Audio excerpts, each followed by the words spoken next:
Namo Sang Hyang Adi Buddhaya. Namo Tassa Bhagavato Arahato Sama Sambuddhassa. Namo Sabbe Bodhisataya Mahasataya.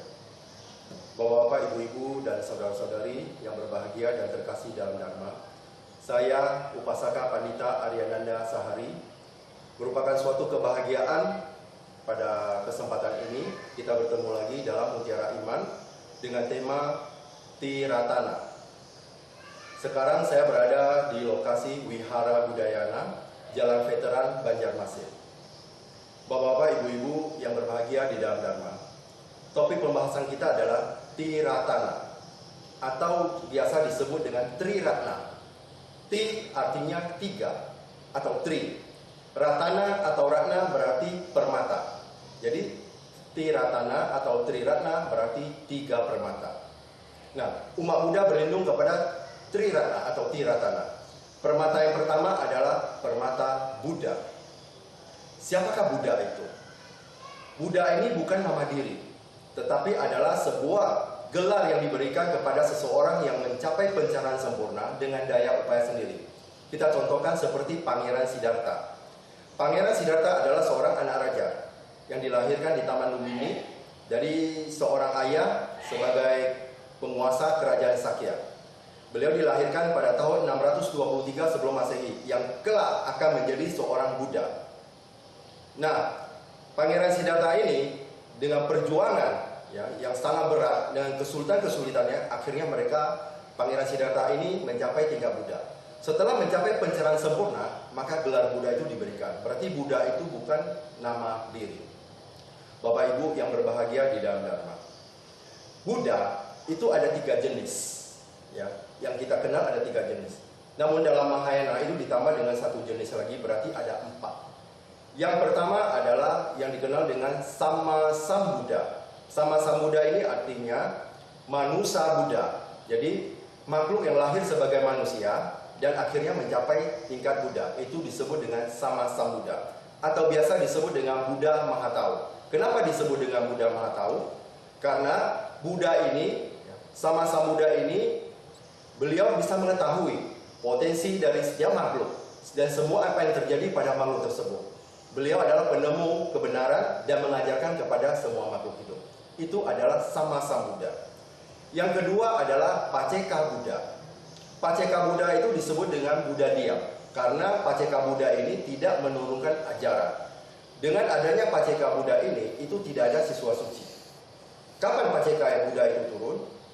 Paceka Buddha itu turun apabila pada zaman peralihan dari satu Sama Sambuddha atau Buddha Mahatau ke satu Sama Sambuddha yang lainnya. Kita contohkan, Buddha ke-27 adalah Buddha Kassapa, di mana ajarannya telah dilupakan. Ketika peralihan dari Buddha Kassapa kepada Buddha Gautama sekarang ini, itu ada zaman kegelapan atau kekosongan. Itulah para Paceka itu lahir. Mereka lahir itu dengan daya upaya sendiri, dengan usaha sendiri, mereka mencapai tingkat Buddha. Namun mereka tidak menurunkan ajaran, maka mereka disebut dengan Buddha diam. Yang ketiga disebut dengan Sawaka Buddha. Sawaka Buddha itu adalah murid dari seorang Sama Sambuddha atau Buddha Mahatau. Nah, dengan ada siswa-siswa suci tersebut, itu juga memungkinkan adanya makhluk yang telah mencapai tingkat kesucian. Yang keempat, itu tambahan karena dari Mahayana, itu biasa diyakini disebut dengan Dhyani Buddha.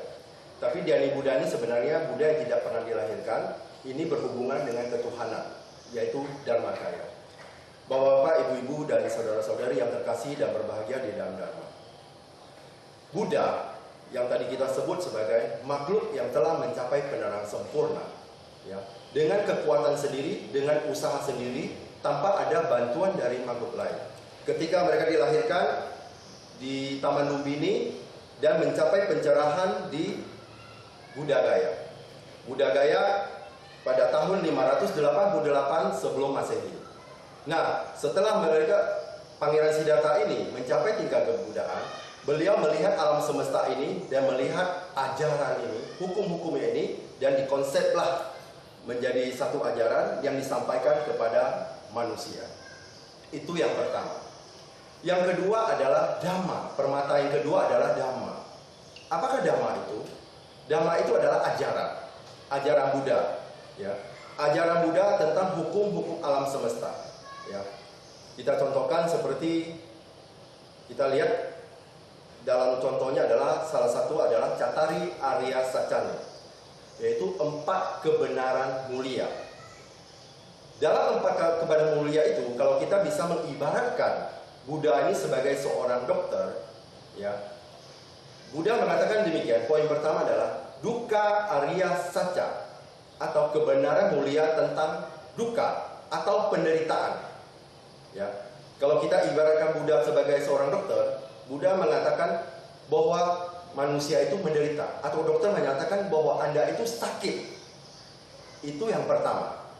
Yang kedua adalah dukkha samudaya arya sacca.